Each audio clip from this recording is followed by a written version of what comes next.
We are starting studies for a few weeks on a subject which is generally called a Christian worldview. What is a Christian worldview and how to live according to the Christian worldview? It's not a complicated or difficult subject to learn in any way. However, whether it is interesting to a person or not depends a whole lot on how that person views these things. This is very, very important subject for all theologians and all apologists, because what makes a person to differ from another person is not much of his color or race or language or even culture or his lifestyle or living circumstances. What makes a person to differ from another person is his worldview. We are living in the world every day. We are doing a number of things. Some are religious, some are non-religious. Eating and drinking, dressing and going to work, meeting people, talking with people, handling money. We have many, many mundane, works that we do. Some are interested in some things. Some people do some things only out of necessity. Some people do some things out of interest. Whether a person is aware of worldview or not, everybody has a worldview. He may not be able to say in specific words what is his worldview, but if anybody is living in this world, he has a worldview. Every believer or non-believer. Without a worldview, you just cannot live in this world. If you live without a worldview, that is your worldview. That's your worldview.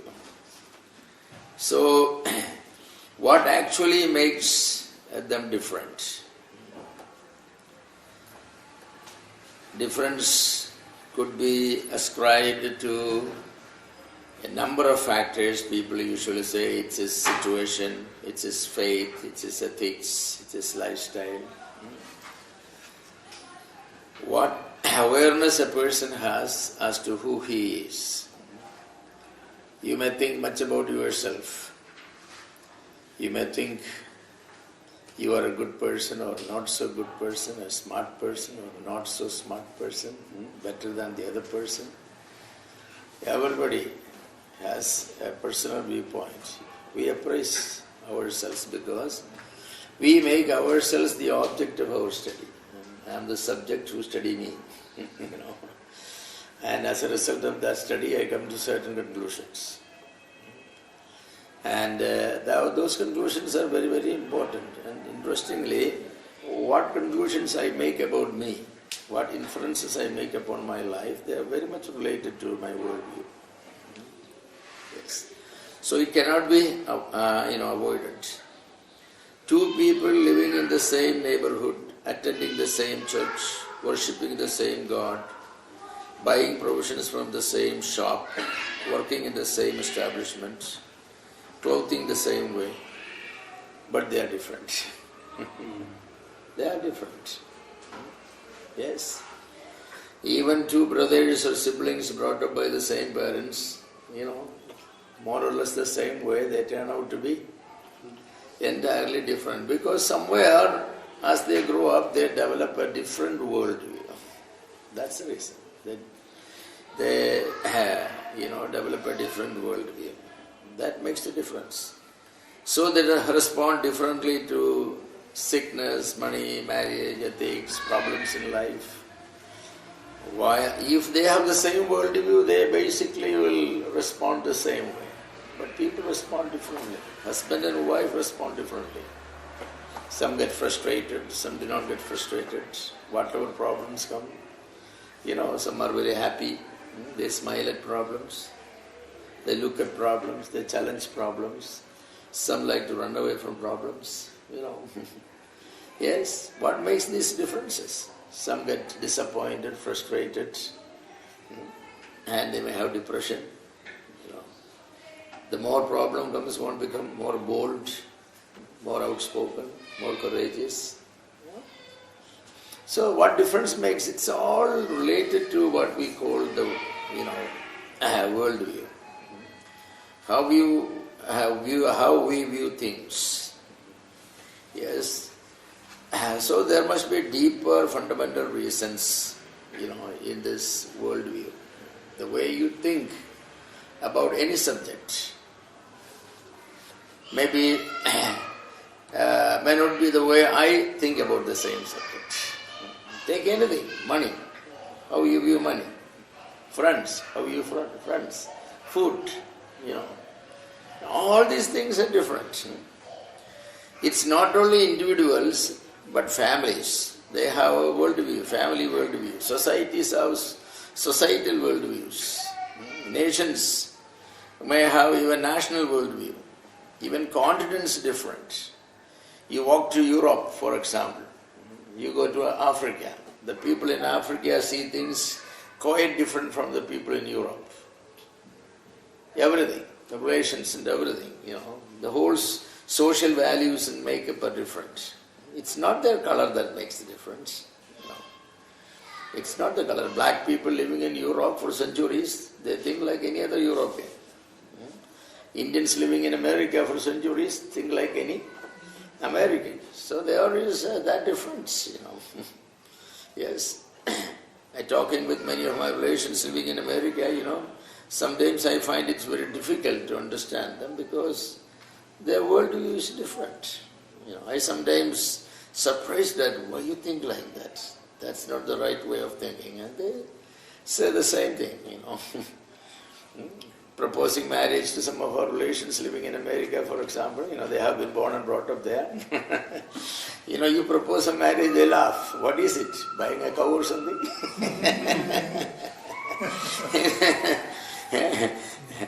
They just cannot think of you going and seeing a girl and talking her for half an hour and say that I like her. What do you like her? What do you know about her? It's like going and buying a cow from the market, So, the worldview is different. The whole concept of marriage is different. The relationships, everything is different. So, it's very deep-rooted. The worldview is very, very deep-rooted. Yes. So, the behaviors differ because of our worldview. The Germans used to call Weltanschauung. That's a worldview. So that it's your Weltanschauung that makes you different from other people. Yes. So what is your Weltanschauung? That's a very technical word for worldview. How you see things. What's your basic philosophy of looking at? What glasses you put on to look at things, basically. Everyone must have a glass. You see things by the glasses you put on. That's your worldview. Worldview, often it's created by our society, our family, our teachers, sometimes by our reading, and different factors, but everybody has a worldview. It is true that not all people are aware of the fundamental differences of this thinking. Not everybody is. They cannot propositionally state the difference of their, thinking from another person's thinking, but the result they will say. Why a person loves money so much? Everything he does is decided by this money. Everything. While some other person, money has no value in his life. True, he needs money, but he doesn't love money. It's a whole big difference.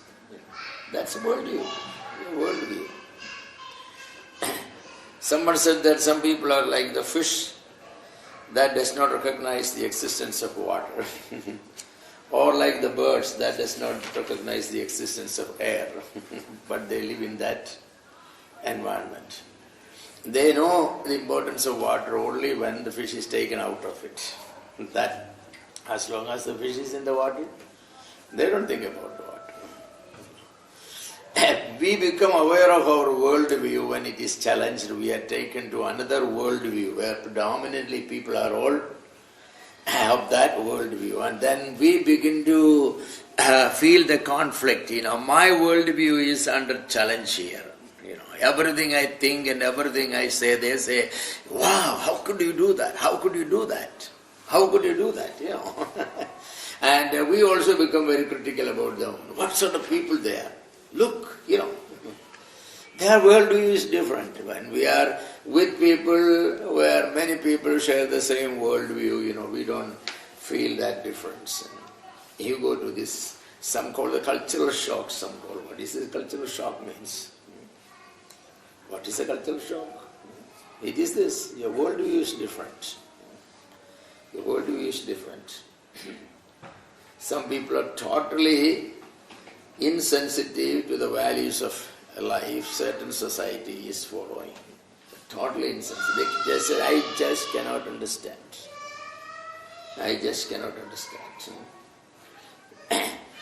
Children living, born and brought up in America, our own children, and others, I have seen that by God's grace, our children don't have this problem. But I have seen they come here with a great excitement. In 2-3 days, they say, we want to go back. We want to go back. We want to go back. They say, why? People are dirty. People are dirty, environment is dirty, there are cockroaches there, and this house lizards are there, flies are everywhere. While here people, they cannot live without flies and lizards and all what they call dirty, we don't feel dirty at all. I say, what are you talking about? Where is dirty? That sort of, because they grew up in a different environment. It's not simply, their thinking is changed. They see certain things bad and certain things good, while we don't call what they call bad. That's part of our life. So we don't see. We go into a restaurant and they bring in water. The man may be holding the glass, maybe one of the fingers inside the water, but that's expected here. And very seldom people say, take this water away, because there's no use, because the other times he brings 2 fingers with me. I once went into a hotel and restaurant, and I know that it's in Tamil Nadu, and nothing against Tamil people, they are as good as any other people. But the boys brought in water with fingers in, so I said, I want real boiling water. Real boiling water, because I know that they won't put the fingers in boiling water. So don't mix anything, just bring real. So he brought in, and then he took another glass and he poured it, and then he put his fingers and said, now you can drink it. So I was looking what he was going to do, So that's just normal for him. But you do something like that before an American or European, he said, now you can drink it. You can see the dirt, in his hand going down like that. That's no problem. That's no problem in our society, because we are programmed to accept certain things as norm. So in the moral areas also, somebody say a lie doesn't bother most of the people in India. That's part of our life. Can you live without saying lies here? It's part of our life. People say lies, or a lot of lies, they say. We get upset only when that lie is going to affect us, hurt us, cause us monetary losses for us or something. But as long as it is a white lie, it doesn't hurt anybody. You had lunch? Oh yes, I had lunch. You didn't have lunch. Why you said you had lunch? Because you don't want it to cause problem for the people, because they had their lunch, he knows that he came late. So, if you say I didn't have lunch, then they have to go and prepare something. So what they do? Oh yeah, I had lunch. I had something. Yeah, just to say he had lunch, he may have eaten something, somewhere. Maybe a packet of lace or something. Then he said, is that really lunch? No, but you know that. Of that we know, we don't think that, oh, he said a big lie. Somebody said that, well, this brother should not be allowed to participate in the Lord's Supper because he said a lie. I asked him whether he had lunch, and he said lunch, but I know that he didn't have lunch. He only had some packet of Lays. Well, this is the way it is. Going late, going late was no problem to meeting and anywhere else. Office 5 minutes late, 10 minutes late, or church half an hour late, going ever early. But they are very unethical in certain societies. You can just watch there, 10 o'clock meetings, 9:55, nobody there. Between 9:55 and 9:58, everybody is there. Shoot, middle there, all people there, nobody late.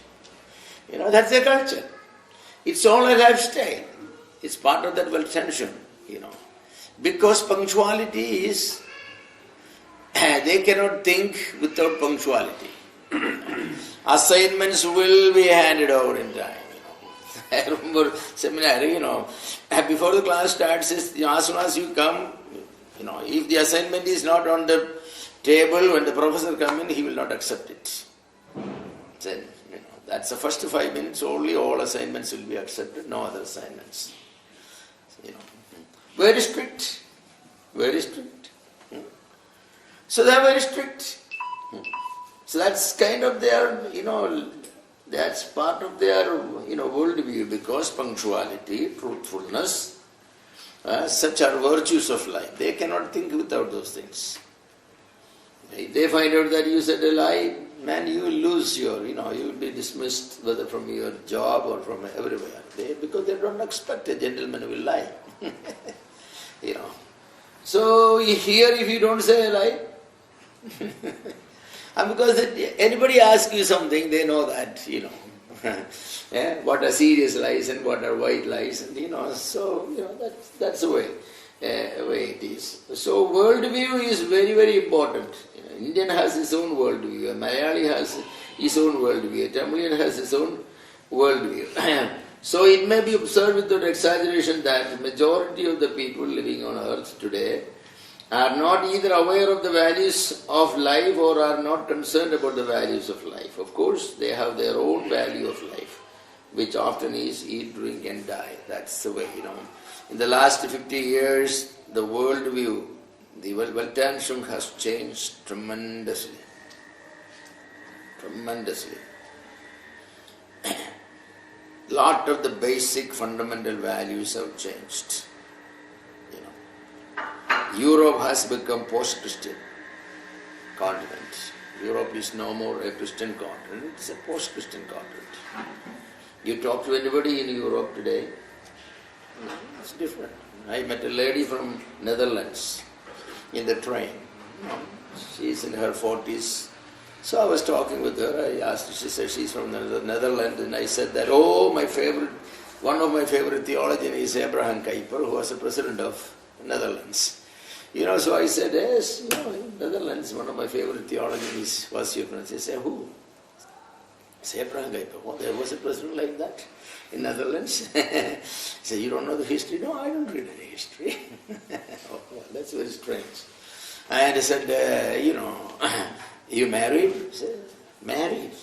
No, in our country nobody marries. She said, so your parents? No, they have been living together now for many, many years, 60-some years. They are not married. Yeah.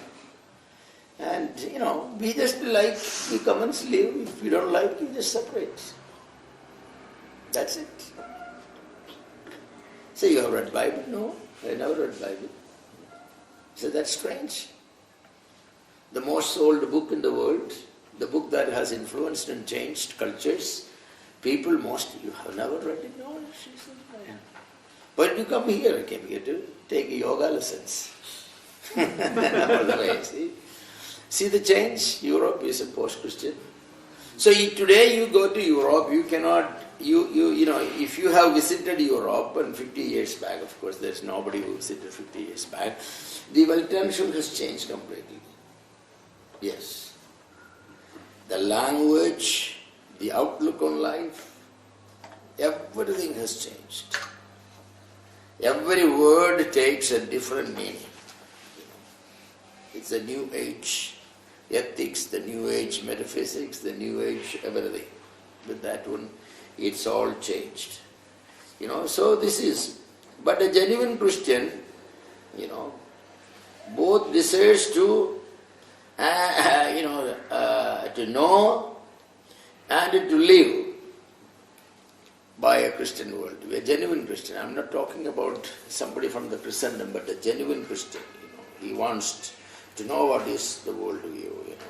A genuine parents would like to establish a genuine, correct Christian worldview in their children. Yes, genuine Christian worldview in their children. That's what they want. And if we don't do that one, the world will establish a secular worldview. That will be quite detrimental to that child's future life. Because he will first be confused, because there they teach one worldview. At home you try to say a different worldview, so which is the correct worldview? So so we wanted to definitely understand what is the correct Christian worldview, so that we will live and we will teach. Yes. We want our children to live intelligently and responsibly, knowing that there are values and goals for life, and that there are appointed ways to achieve the goals of life. Everything we must look at: money, marriage, sexual relations, employment, politics, economics, law, sociology, psychology, theology, religion, everything, every aspect of life. We wanted to see them with the lens of the Christian worldview, the biblical worldview. They all look different when you look them through the Bible, Everyone lives according to what he believes about God, man, life after death, etc. The atheist, the agnostics, the theist, the deist, the polytheist, the pantheist, the panentheist, the communist, the rationalist, the empiricist, the hedonist, the utilitarianist, the Epicureanist, the Buddhist, the Hindus, the Jains, the Muslims, and the true Christians. All live differently and according to their beliefs. What do the atheists, think about? The atheists say there is no God. So his worldview is quite different. If there is no God, the world is the result of an accident. The evolution, whatever you use. Something that has come by an accident cannot have any definite design or purpose in life. So you have a lot more freedom to live. The atheist finds a lot more freedom to live the way he wants.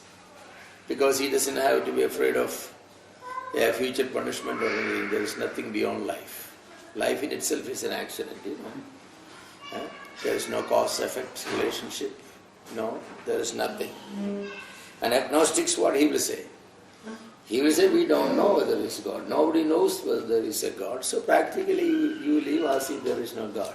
If there is no God, he will take care of himself. You don't have to worry about God. The atheist will say, there is no God, there is no God. Agnostics will say, what God?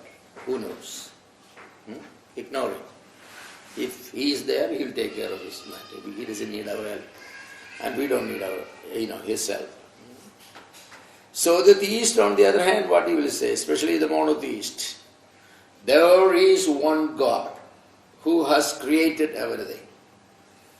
He created man in his image. He holds him accountable for every action. Man is not an accident here. He is placed here for a purpose. He has to finish the purpose. There is accountability. There is a life after death.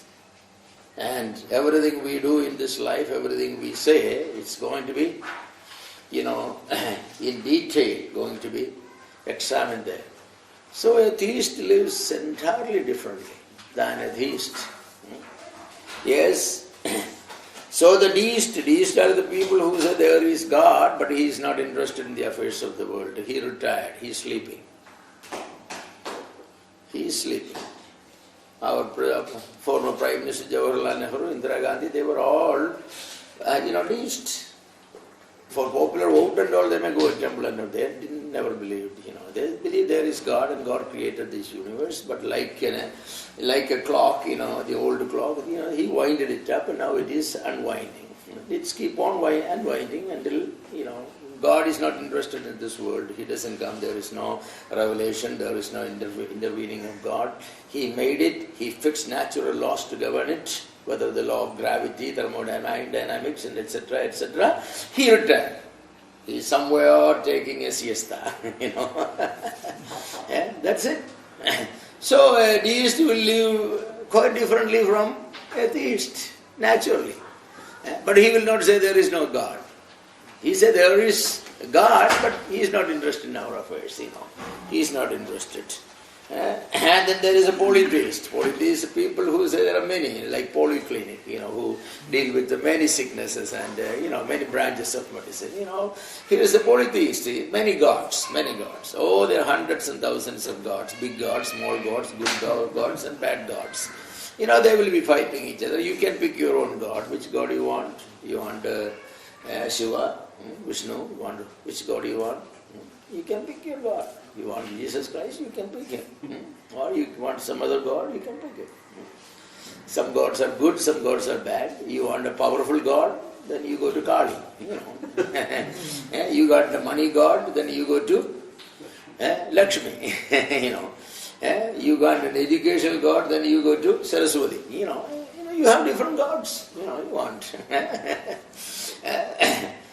So they say that, the polytheists, they have many gods. Then there is pantheist. Everything is God. Everything is God. Nature and God are one. That's what pantheism teaches. There is only one essence, basically. That's, everything is an extension of God. This world, yourself, myself, we are all gods. We are all the part of God. So pantheists think that everything is God. They can have a rose flower and worship. Because rose flower, that's part of God. It's God's creation. You can see God in it. A stone you can have to worship God, or you can worship a man. It doesn't matter, because that's what pantheism believes. Then there are panentheists, who believes that God is in everything. In Malayalam there is a saying, that's what panentheists say, that God is in everything. The apple you eat, the water you drink, everything, it's God. There is God in everything, Then there is a communist, where for them, the matter is the ultimate, the matter. They're all Bhaudigavadis, materialists, Matter is the final, Yes, in the beginning there was matter.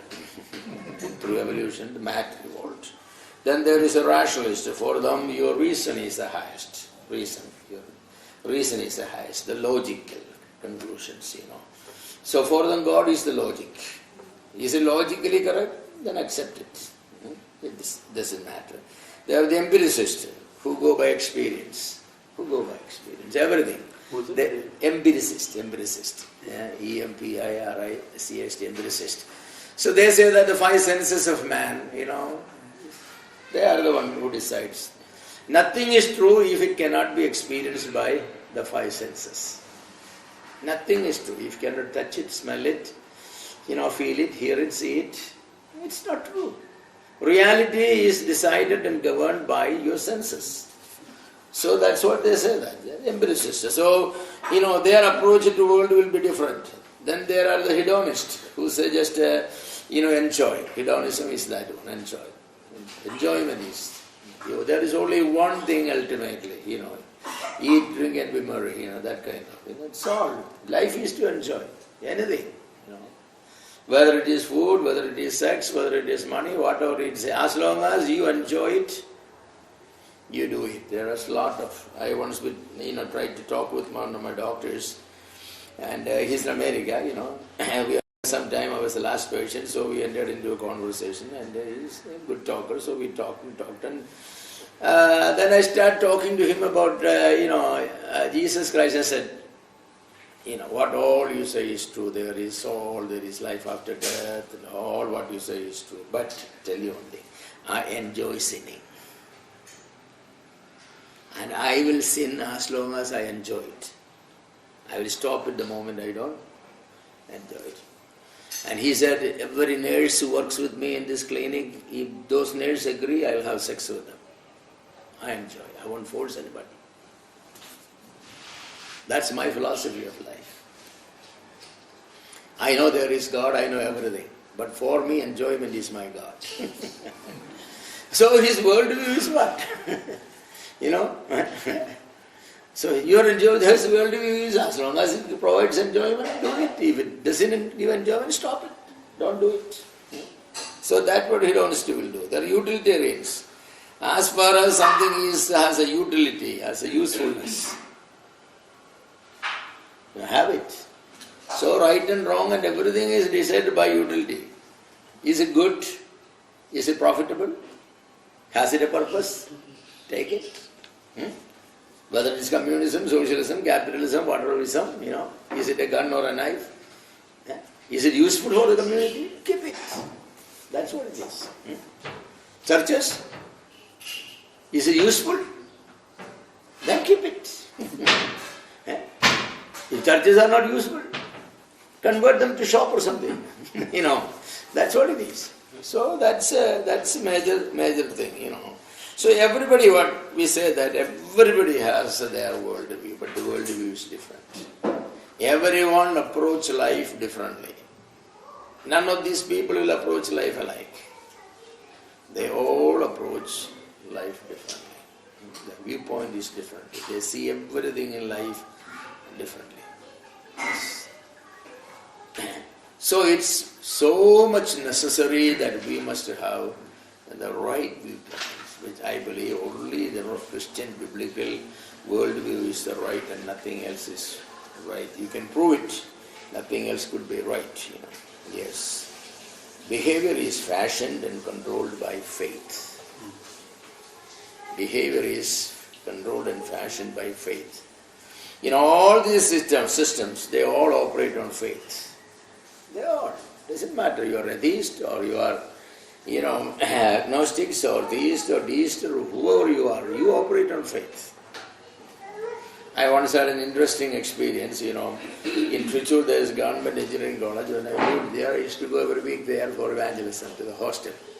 As we go from room to room, one day the SFI people came and said, well, next week when you come we want to debate. I said, debate on what? Debate on creation and evolution. What's SFI? Student Federation of India, That's a student wing of the Marxist Party. Yes, and says that's fine, Well, I went as usual. There was another brother with me. There were about 25 people. So I said, first of all, let us lay down the rules for the debate. You must have for anything debate. So I said, you can ask one question and I will answer. If I don't have answer, you won. I ask one question, you don't have answer, then I win. That's it. Only one question can be asked at a time. No two people can ask questions. So, okay. So they said, we are 25, you are only one. So go ahead. So I just said, And then I said that you don't believe, you believe in science, right? Yes. I said that. So you cannot use the word faith or believe. Because science, for every question I ask, you have to give me a scientific answer. You can never use the word I believe or we believe. If I am a religion, my basic is faith. For everything I say, I can. For anything I say, I can say I believe. Okay. So, first question, I said, where the matter has come from? Well, we believe the matter is always there. I said, well, we have an agreement that you cannot use the word. Well, so our debate was over right there. So I said, friends, we both are believers. I believe in a personal God, you believe in matter is absolute eternal. And evolution is your guiding. You don't have any scientific principle there, I said. Because what is science? Science governs only repeatable phenomena. Science governs only repeatable. If something cannot be repeated, it cannot come under the purview of science. Because science is experiment, observation and interpretation, inference. So you have no experiment, you have no observation, how can you make an inference? The experiment is possible on repeatable phenomenon, right? If something happened millions of years once upon a time by accident, you cannot repeat it, you cannot produce it, you cannot experiment it, you cannot observe it. So your inference is that philosophy. So I said evolution is philosophy. That's fine. You admit it. Don't call it science. But they have their worldview, They have their worldview. I have my worldview because I am a believer in God. So everyone's behavior is fashioned and controlled by faith. Our talk was over in 5 minutes, and 4 of them came and got hold of me and said, "You are a CIA agent." You are a CIA agent. I said, "Is that our debate here?" They have locked that room from outside. So I couldn't go. So I was there and listened to all this nonsense until midnight when they opened it, and I said, "Thank you." So that's our evolution creation debate, Very interesting. So our faith influences our values. Our faith influences our values.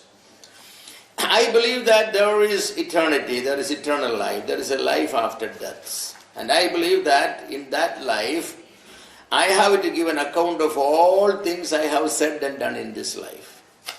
So that faith is going to govern my actions. If I know that I am going to be accountable for everything I do and say, how carefully I have to say.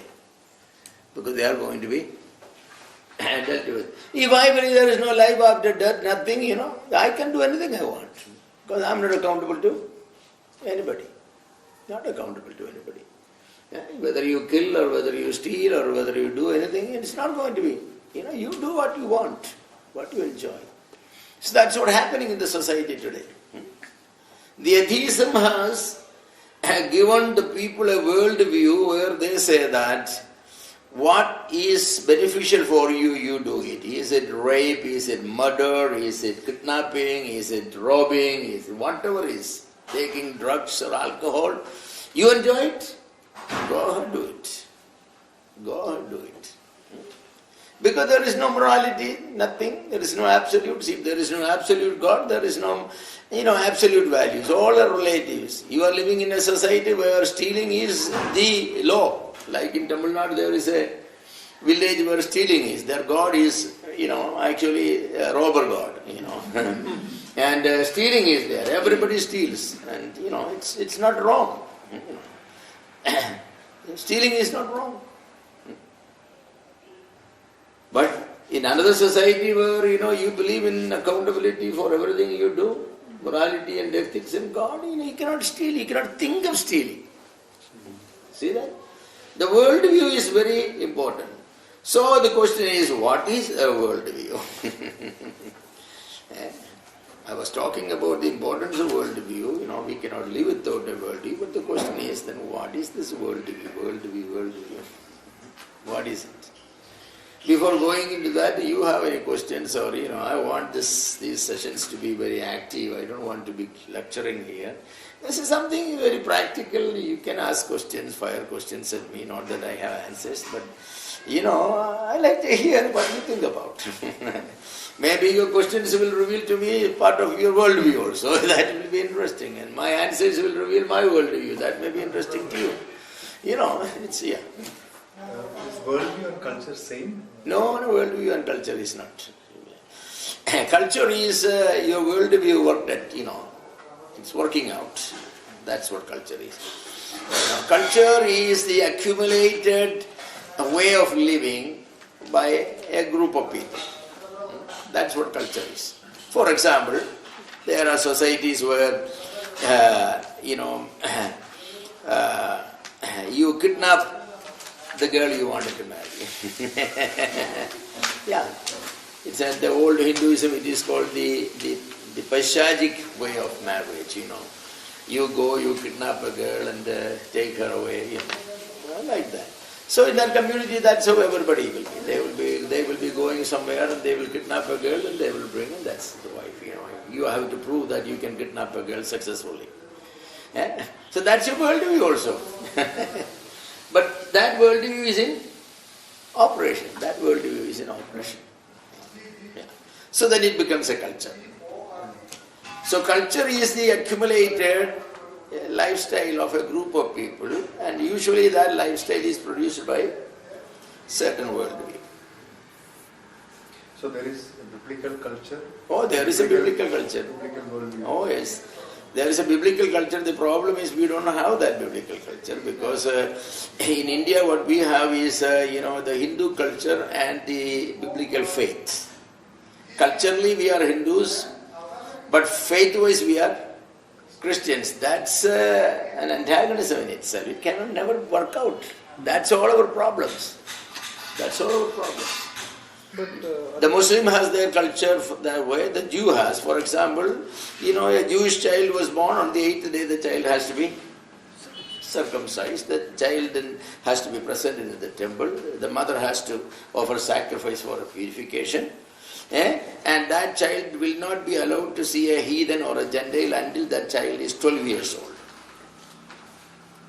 He cannot leave the camp of the Jewish people, go outside. No exposure to a heathen until that child is 12 or 13 years old. Then that child will be adopted as the son of the law. Only after that he can be exposed to, see. And then once he is adopted as this son of the law or the daughter of the law, the son and the father have equal rights in the properties and everything. He is accepted almost as an adult. That's when Jesus Christ was in the temple debating and arguing with all those things, because he is an adult now. He is no more treated as, a child. He is an adult. From there on, everything they do, it's part. But in India, see, a child is born. What's the difference between a Hindu child or a Muslim child or a Christian child is born? See that? The Hindu will take the child and they have certain ceremonies and take to the temple, choruna, giving the rice and this and that, so many things there are, but the Christian has nothing. But of course the ecclesiastical churches all have child baptism. On the 8th day supposed to christen the child. They have a very valid argument for that one. It's not biblical. But their argument is that everybody born is a heathen in India. Only with this ceremony he becomes part of the Christendom. Yes. So they say that, But the problem is that, that is not the commandment of the Lord, Believe and be baptized. So, I say that if you do that one, I'm not encouraging to do or discouraging. If you do that one, when the child is born again, then you have to baptize that child. That's what some people do. Jay and Darby taught that. And some of the exclusive brothers taught that. Unless your child is baptized at the birth, then child is a pagan. And then when he is born again, they will baptize again. That's a Christian baptism. The other, the Christendom baptism. He is bringing to the Christendom. Then only you can write what is a religion. Christian. Otherwise you cannot write, say that. How can you write? So my point is you do that. For me, that's a dedication is equivalent to. That's what I do. When a child is born, the child is dedicated. There is a special service I do for all our children, that we invite all the members of the church and the friends. And we have an evening of dedication of that child. Commit that child and take a promise that I will bring up this child, in the discipline of the Word of God, and I will introduce Jesus Christ the child at the earliest, and all that I take a promise. My wife and I take a promise. And then like the child baptism or the circumcision, we have, everybody, friends and all, we will give them food and there is great joy and all that, that sort of. So, we don't have anything and the child is just born, So we really don't have a Christian culture. That is one of the problems, We need to have Christian culture. But there is a lot of mixture of the Western culture Yeah. and the Christian culture is understood to be Western No, culture. So Western culture is not Christian culture. The Christian culture can come only from the Bible, and Christianity is an Eastern religion. It was started in Palestine. It was not. Can we say like we have to adopt biblical culture, or I will say the biblical. that is more of Jewish culture? No, this Judeo-Christian culture. Judeo-Christian culture, because the Christianity is grafted on Judaism, as we're using the Paul's example. So everything is not changed. Only those things that are doctrinally important, like part of Judaism, bringing that they are the only ones changed. Circumcision there was for the Abrahamic covenant, but that's we have changed. There are many things that have not changed. The New Testament, no reference. The Jewish people were doing. I think we can do the same thing like that.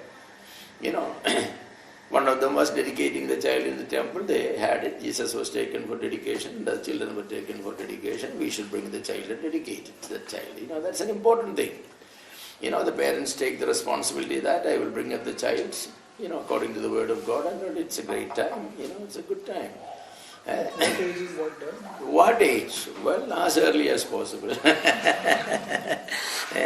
I want to say age. Say that in 1 month, 2 months. Whenever the woman is up, up and able to, usually in our culture about, 4 weeks or 6 weeks after delivery, women take rest and all that, then they will start going to the church, and also that's the time, You don't have to go to the church, you can invite people at your home, and all your relations and all your friends, you can invite them at home and have a dedication service, They invite you for their mamudisa, whatever you call, So, the same way you invite them all invite all your relations, say that, please come for the dedication of the child. What is wrong? So there are many things like that, many things, They teach, Christian culture or the Judeo culture is good. God has not changed them. The Jewish parents were supposed to do 3 things for their children. Number 1, bring them up according to the law, or teach them the law. Teach them the law, the Bible. That was one thing. That we are also supposed to. Every parent is supposed to teach the child. There should be our child catechism. Every child should be able to answer, who made this world? God made this world. Who is God? God is an eternal person. Living in 3 persons, Father, Son, and the Holy Spirit. Questions you ask, everything, the child must be able to say. By the time the 5-6-year-old, basically hundreds of questions the child must be able to know, but our children do not know because we don't teach them. They know what is A for apple, B for ball, but they don't know the other thing because, we are not bringing our children according to our Christian worldview. Then the Jewish father will teach them a trade. Every child will be taught a trade, either shepherding or fishing, or weaving, knitting, maybe business, whatever. That was part of it. Every child will be taught a trade. Jesus was taught the trade of carpentry. Peter was taught the trade of fishing. Everybody will be taught a trade. And then the parents, after teaching that, give them the capital for that. If he is a shepherd, 100 sheep or 50 sheep, whatever according to the father, he will give. If he is a fisherman, he will be given a net and a boat. Okay, and show that. Now you go to Sea of Galilee and live your life by that one. If it's carpentry, there will be tools for carpentry. That's today also important. Parents give them a dedication whereby they can earn a living. That's what basically it. So every parent is supposed to provide their children an education to make a living. That's their part. Then the third thing is to provide them a wife or a husband. A wife or a husband. That was also part of their responsibility. Well, these 3 things, if we provide for our children, we have fulfilled our duty. You can do always more, like like you build houses for them, buy property for them. That's not necessarily, your duty, but that is something, I say, your bounty. You are giving them. God bless you, so you are giving it. But these basic three things people are not doing. You see that?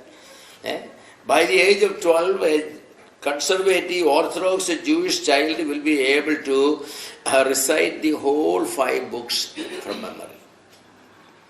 5, the Pentateuch. Muslims do that. The Muslim children, they go for their religious school at very early age, and by the time they are 10 and 12, they can recite a good part of the Quran. But look, our children, 10-year-old child, we ask them, Mone oru vakyam parayamo? Yehova ente ideyanavuന്നു.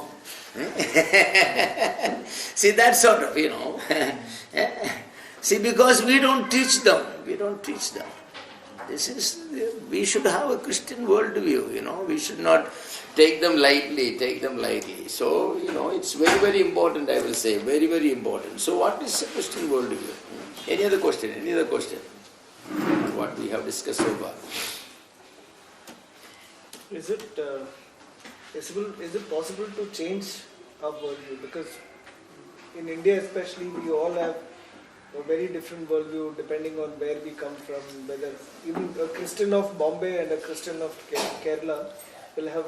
Let me put it this way. You look at the Muslims. They have their Islamic worldview. You go all over the world. You can identify a Muslim. They will pray the same way. They will eat meat the same way. They will bathe the same way. They will clothe the same way. Everything the same. They have no problem in having an Islamic worldview. Why can't we Christians have a Christian worldview? We have a great problem, We are asking the question, should Christian women also put the pottu? But that question is never debated by a Muslim. It's never. They have their Islamic worldview. Right or wrong is a different matter, but they have their Islamic worldview. To milk a cow, everywhere in the Islamic world, they can milk the cow only exactly the same thing. Because their Shariat law says how a cow is to be milked. Whether our worldview has to go that direction is a different question. But the thing is that Islam has it, but we Christians don't have it. That's why I said that we have a secular, lifestyle and a spiritual faith. The two doesn't go together. No, this is somewhere we need to make change. Who will make change? We have to make change. Deliberately we have to make change. Because the world is telling us what to do, how to raise your children. You cannot decide where to send the children, what to teach the children. You cannot decide whether you want to discipline the children, punish the children. The government comes to interfere. They have no business of interfering in that. The parents have the freedom to decide what my child should be taught. The state doesn't have it. State has many other things to do. But what the state is interested, to destroy the worldview of Christians, or if they could, the worldview of Muslims and others, and then bring a secular worldview. A secular worldview. That's what they want. They wanted to secularize their Christianity. So that Christian, he will say, I believe in God, but I live like a heathen. That exactly is what it is. No, we should not do that. So could we change? Yes, I will say, we could change.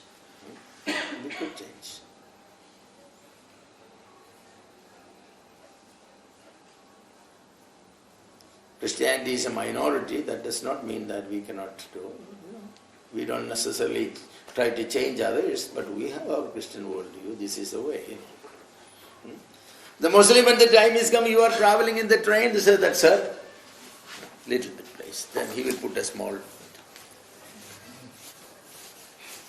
He is doing his exact time. What Christian will do? Because we have not been taught by our parents and the church members, we have to have a Christian lifestyle. Daniel prayed 3 times, no matter where he was. He left the door open towards Jerusalem. That's how a Jew will pray. Nobody can change those things. But he was chief secretary of the Babylonian Empire. An ordinary job. So busy. But his religious viewpoints were never, changed. Mordecai won't bow down before Haman.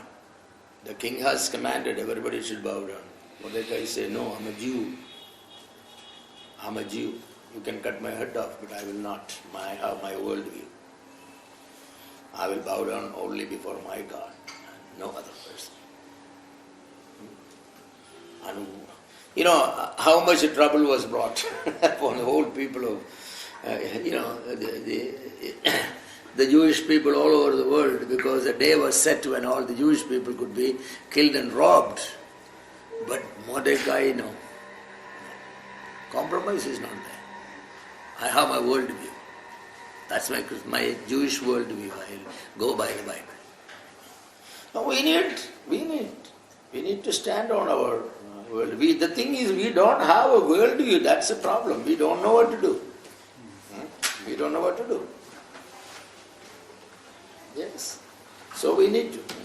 Is this worldview a personal thing or something which is related to a group? Say, that about Muslim worldview. Okay, good. That's a good question. Say a group can have a worldview only when the individuals have the worldview, right? So otherwise the group cannot have. define that group. Well, if you see, we all have the same worldview, means he has the same worldview, you have the same worldview, if he has different worldview, you have different worldview, but this group will not have. So anywhere, if a group will have a common worldview, that is because every member of that group has the same worldview. So the question whether it is something personal or group, if the group has it, then the persons has it. If the persons have different one, then the group doesn't have. That's true. So a worldview, everybody has to have the worldview, but I'm saying what is the Christian worldview? Everybody has the Christian worldview. Every born again Christian must have a Christian worldview. That means they will create divisions among the people, right? What division? For example, Muslims have got their own worldview. Well, Hindus have got their own that's worldview. true. Anyway, you don't go into the mosque, you are going to the church on Sunday, right? So you are dividing. You are not reading the Quran for your daily devotion, you are reading the Bible, right? No, but as a So that means that we have division. Muslim is a Muslim, Christian is a Christian, Hindu is a Hindu. We cannot make everybody the same. Then as a Christian, I cannot share Christ to the Muslim. Why can't you share Christ to the Muslim? This is a question where you say that, he understands that, so you wanted to change me, my worldview and everything, you want me to accept your worldview. Yeah, right, exactly like Paul said that, except for these chains. He said that to O King Agrippa, except for these chains, I wish that you will be like me. That's what he said that. It doesn't matter who it is. That's what Paul was trying to do. The chain was not necessarily part of the Christian worldview. That was what the world was giving the Christians. So except for these chains and bonds, said that I want everybody to be like me. Yes. That's what we want. That's what Jesus said, go and make disciples. All the disciples will have the same Christian worldview. Yes. And Christian worldview is, not something strange where everybody is given a shirt that you have to put on, certain particular color. No, these are values. You have to be truthful, you have to be honest, you have to be, so, well, this is all part of the worldview. How you see your politics, how you see your economics, how you see your biology, how you see, all those things. Your worldview. All Christians must see biology the same way. Biology deals with the question of origin of life. All Christians must ask the question, what is the origin of life? God created life. So if somebody says that, no, that's not mine. Evolution created life. Say, you don't have a Christian worldview. You don't have a Christian worldview. See? That's what it is we are talking about, Whatever branches you're talking about. Law is dealing with what is law, what is the source of authority. The absolute authority rests in God. God is the absolute lawmaker from whom all humanity receives law and rules and regulations. That's the Christian point of view. No. That's not the way it is. And then you don't have a Christian worldview. That's not a Christian worldview. Yes. Economics. What is economics? Economics deals with what is the right way of earning, spending and saving. That's what economics is. What is the way of you should earn, you should spend and you should save. That's economics is dealing with that one. And every Christian must have the same answer to that one, You must earn by work. You must spend for your necessities. And for others' necessities. And then you must save intelligently. Don't invest money in any scheme where, you will lose it. But that's Christian worldview. You see how many people, they don't have Christian worldview, so they have invested something, everything go there, and now they are sitting there. I lost all my money, 5 lakh, 10 lakhs. You don't have a Christian worldview, that's why you lost it. If you had a Christian worldview, you won't go and invest there. Yes. So Christian worldview is very important everywhere you go. Everywhere you go. Everywhere you go. What is the difference between Christian faith and Christian worldview? What is the basic difference? Well, Christian worldview is much more larger. Christian faith, usually, when you use the faith, what you believe, I believe in Jesus Christ, I believe in the Father, Son and the Holy Spirit, I believe in the death of Jesus Christ, resurrection.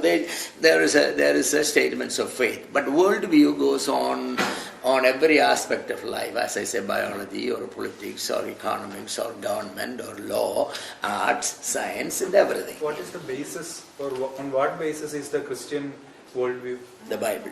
So on what basis is the Christian faith? Bible. So Yes. both are Both are from the Bible. Both are from the Bible. So, but why are we differentiating and then? Well, the differentiation is, faith usually governs what you believe. You may not be living by that one, There are certain things that, it doesn't affect you, your faith. But Christian worldview affects every day, in every decisions. Such as you say that, okay, I believe there is Satan. I believe in demons. The demons. It may not affect your everyday operations, But then economics, you cannot avoid it because every day you are earning, you are spending, you are saving, you are making money, so it's there. Politics you cannot avoid because you are living in the world. There is politics, there is party, there is government, there is ruling. So government you cannot avoid. Law you cannot because, governed by. Faith, some of the faith are actively put into practice, some of the faith only in theory. Can we say that one is sort of a very personal and one is... No, both are personal, but both are personal. However, one has more practical implications than the other one. Yes. When I mean by personal, biblical faith means it's sort of a personal relationship with God, and other one wherein we deal This with is also a personal relationship with God, but of a different type. Like, you say,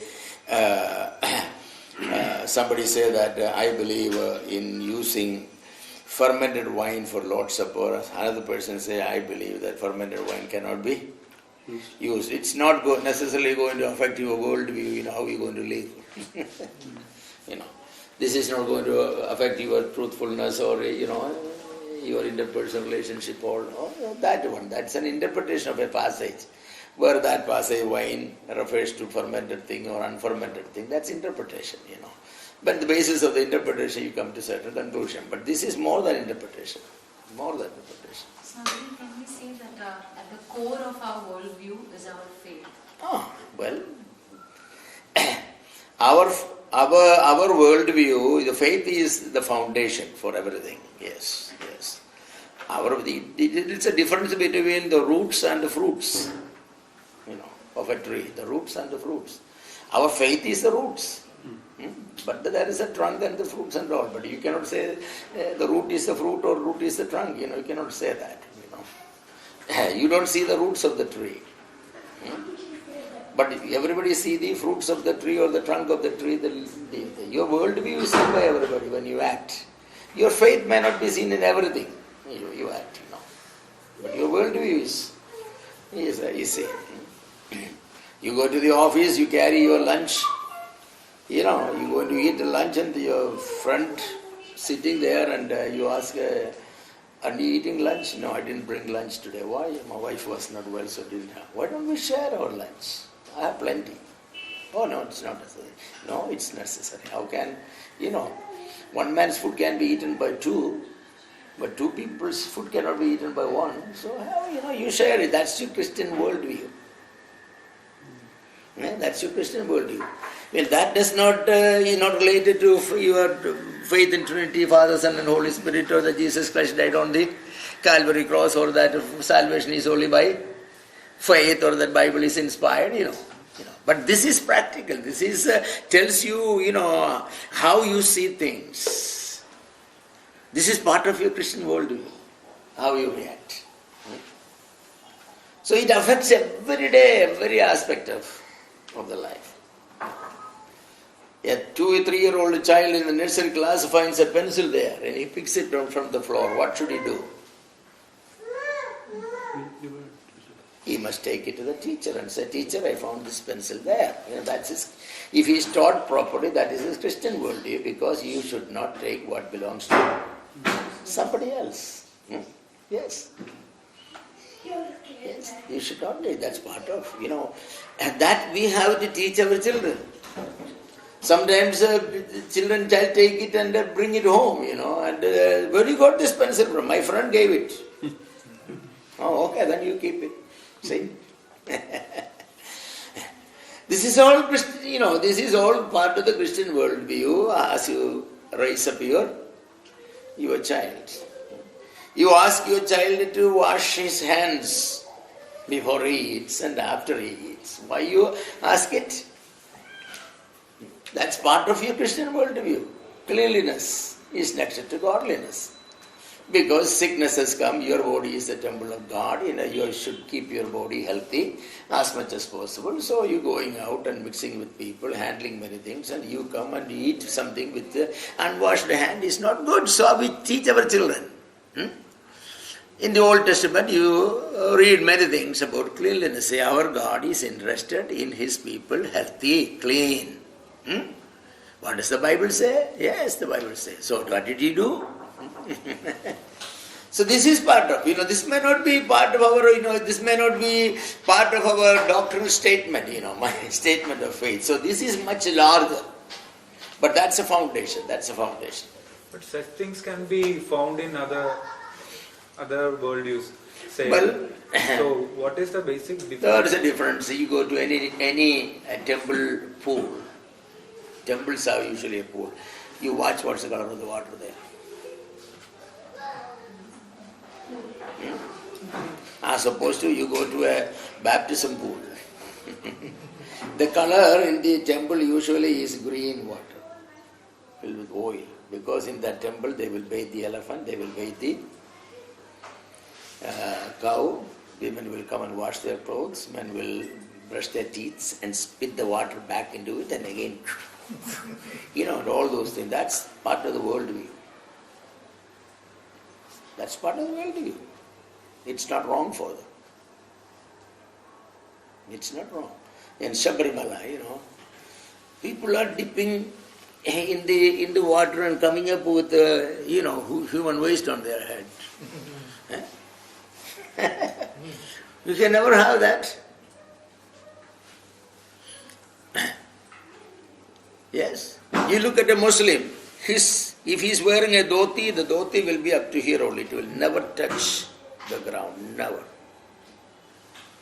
You watch Christians, how they put their dhotis. At least the bottom, this much will be the dirt. Because it's like a sweep. It's sweeping everything.